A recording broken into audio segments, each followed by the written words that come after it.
এই ছোট্ট গল্পটা হচ্ছে ফজরের নামাজের গুরুত্ব সম্পর্কে। হযরত সুলাইমান ইবনে আবি হাসমা রাদিয়াল্লাহু তাআলা আনহুর এর ঘটনা। হযরত ওমর রাদিয়াল্লাহু তাআলা আনহু তাকে বাজারের তদারকির কাজে দায়িত্ব দিয়েছিলেন। ঘটনাক্রমে একদিন ফজরের জামাতে তিনি শরীক হতে পারেননি। হযরত ওমর রাদিয়াল্লাহু তাআলা আনহু খবর নেওয়ার জন্য তার বাড়িতে গেলেন এবং তার মাকে জিজ্ঞাসা করলেন, সুলাইমান কেন আজকের ফজরের নামাজে আসতে পারল না।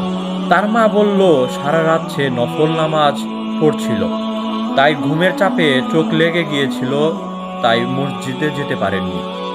হযরত ওমর রাদিয়াল্লাহু তাআলা আনহু বললেন, রাতভর নফল অপেক্ষায় ফজরের নামাজ জামাতে আদায় করা আমার কাছে বেশি পছন্দনীয়।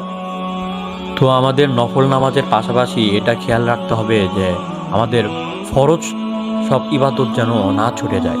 তো ভিডিওটা ভালো লাগলে লাইক করে পাশে থাকবেন এবং শেয়ার করে অন্যকে শোনার সুযোগ করে দেবেন। ভালো থাকবেন।